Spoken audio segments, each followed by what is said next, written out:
যে আমরা তিলোত্তমা রাজধানী দেখতে চাই, আমরা ডিজিটাল দেখতে চাই, স্মার্ট দেখতে চাই। কিন্তু আমি এই পলিসিটা চেঞ্জ করে দিচ্ছি। আমি বলছি যে আমরা একটা আসলে বাসযোগ্য রাজধানী দেখতে চাই, বাসযোগ্য, যেখানে মানুষ একটু বাস করার মতো অবস্থা যাইতে পারে।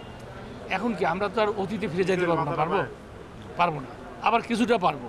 তো যতটুকু অতীতে ফিরে যাওয়া যায়, যতটুকু আমরা এখান থেকে, বর্তমান থেকে তো কোনো ছাড় নাই, যেটা আপনারা একটু শুনলেন যে আমরা যেগুলো আন্ডার কনস্ট্রাকশন বিল্ডিং বা আদার্স যে কোনো কনস্ট্রাকশন আন্ডার মানে প্রসেসের মধ্যে আছে, সেগুলোতে কোনো জিরো টলারেন্স, এখানে নিয়ম নীতির কোনো ব্যত্যয় ঘটানো যাবে না।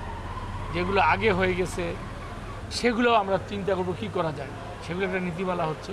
বাট যেগুলো রানিং এগুলোতে আমাদের কোনো ছাড় নেই। আপনারা জানেন নারায়ণগঞ্জে আমাদের, আপনারা নিজেই কভার করতেছেন, অলমোস্ট অন্তত সপ্তাহে 2-3 দিন কিন্তু এখানে আমাদের অভিযান চলতেছে এবং আপনারা সমর্থন দিচ্ছেন। তো এই জায়গাটায় আমরা আসতে চাই।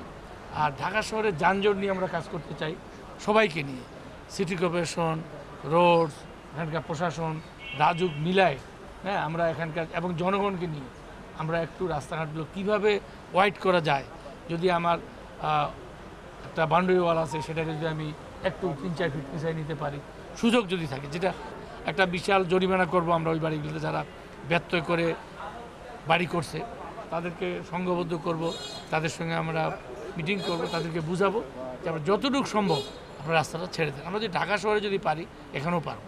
এগুলো ডিপার্টমেন্ট অ্যাকশন। এই জন্য আমার বক্তব্যে খেয়াল করছেন যে আমরা সবাইকে নিয়ে কাজ করতে চাই। এবং এই ঝুঁকিপূর্ণ বিল্ডিংও কিন্তু অ্যাকচুয়ালি লিস্ট করবে অফিসিয়ালি ডিসি অফিস। বাট আমরা যেটা করতেছি, আমরা আমাদের চোখে এগুলো ঝুঁকিপূর্ণ কিছু বিল্ডিংয়ের লিস্ট করে আমরা এগুলো ডিসি অফিসে পাঠাচ্ছি। এটা আমাদের দায়িত্বে আমরা পাঠাচ্ছি, যেহেতু প্ল্যানটা আমরা দিই। আমরা যে ঝুঁকিপূর্ণ বিল্ডিং লিস্ট করতেছি অত্যন্ত দুঃখজনকভাবে এর অধিকাংশই কিন্তু সরকারি।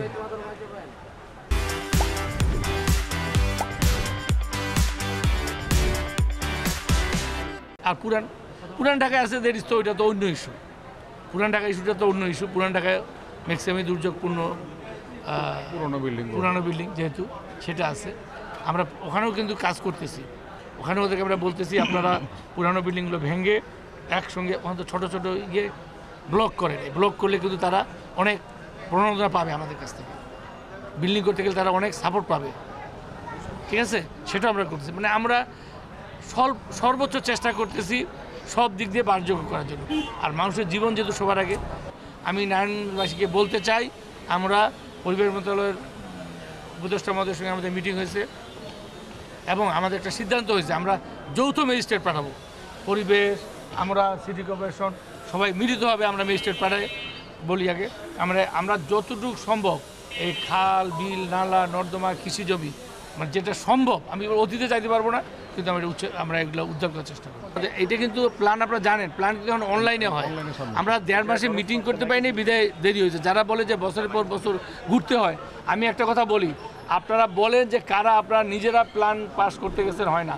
একটা সমস্যা বলি, জনগণকে সচেতন করতে চাই, আপনারা থার্ড পার্টি, আমি খারাপ কথা বললাম না, আমাদের একটা খারাপ ভাষা আছে এখানে, আমরা থার্ড পার্টির কাছে দিই যে আমাদের প্ল্যানটা পাস করেন। আমি বলবো এখন থার্ড পার্টিকে দেওয়ার কোনো সুযোগ নাই, এখন অনলাইনে প্ল্যান পাস হয়। আপনি একজন আর্কিটেক্ট ইঞ্জিনিয়ারকে নিয়োগ দিবেন, উনি এটা আপনার করে দিবেন এবং সিস্টেম মতো করবেন। আপনারা কোনো থার্ড পার্টি আমার এত লক্ষ টাকা লাগবে, এই লাগবে, আমি বললাম আমার নাম্বার সবার কাছে ওপেন, আমার মেম্বারদের নাম্বার ওপেন, আমার চিফ ইঞ্জিনিয়ার পাশে আছেন। আপনারা এগুলো প্ল্যান পাসের ব্যাপারে এখন তো কোনো দুর্নীতির সুযোগই নেই, বিকজ এটা অনলাইনে হচ্ছে।